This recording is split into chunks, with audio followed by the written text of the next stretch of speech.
అనుకున్నప్పుడు అందరూ ఏమన్నారంటే మీరు వస్తే ఇది మాకు ఈ రిలీఫ్ ఆపరేషన్స్కి ఇబ్బంది అయిపోద్ది, మాకు దయచేసి మీరు ఈ రిలీఫ్ ఆపరేషన్కి అడ్డమైపోతారని చెప్పేసి వారి సూచన మేరకు నేను ఆగిపోవాల్సి వచ్చింది. ఇప్పుడు కూడా ఒకసారి వాళ్ళ నిర్ణయం తీసుకొని వాళ్ళు టేక్ ఎక్కాలి, వెళ్తే అది సహాయపడాలి. కానీ మళ్ళీ ఇంకొక కేయాటిక్ మీకు తెలుసు, అందుకని దాన్ని దృష్టిలో పెట్టుకుని కొంచెం చట్టపాయిస్తాను. అంత లేదు, కొంచెం ఇబ్బంది లేదంటే ముందు మెయిన్ అధికారులు పాపం గత 72 గంటల నుంచి వాళ్ళు నలిగిపోతాను నిద్రాహారాలు లేకుండా. సో వాళ్ళని దృష్టిలో పెట్టుకొని మళ్ళీ నేను వెళ్ళి సహాయపడాలి, కానీ మళ్ళీ అది అదనపు బరువు అయితే మళ్ళీ రెస్క్యూ ఆపరేషన్స్ ఇబ్బంది కలగకూడదని చెప్పి నేను దాన్ని దృష్టిలో పెట్టుకొని నేను స్వయంగా నేను పర్యవేక్షిస్తున్నాను.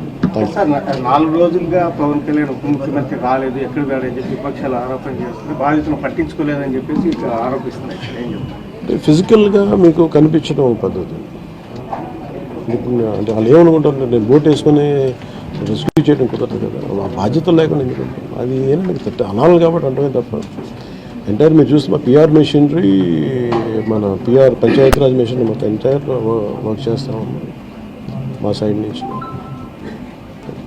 అంటే అట్లా కదా సార్, ధైర్యం చెప్పని కూడా రాలేదని చెప్పేసి వాళ్ళు ఆరోపణ చేస్తున్నారు కదా మీ నుంచి. అది నేను అట్లా అనుకోవట్లేదు. అంటే ఏమైపోతుంది, ధైర్యం చెప్పడానికి వెళ్ళి ఒక్కసారి మీద పడ్డారు అనుకోండి. పరిస్థితులు ఎలా ఉంటాయంటే ఇప్పుడు నేను మొన్న పింఛా డ్యామ్ దీనికి వెళ్ళాను, నేను వెళ్ళి సహాయ కార్యక్రమం అంటే నేను ఒక ప్రత్యేకమైన పరిస్థితిలో ఉంటాను, అది మీరు అర్థం చేసుకోవాలి. ఇప్పుడు నేను వెళ్ళి కూర్చుంటే వెళ్ళిపోదని రెస్క్యూ ఆపరేషన్స్కి ఇబ్బంది కలగకూడదన్నది ఒకటే, నన్ను ఆ సూచన ఒకటి నన్ను ఆపేదాను, అంతమించి వేరే అవ్వలేదు. Thank you.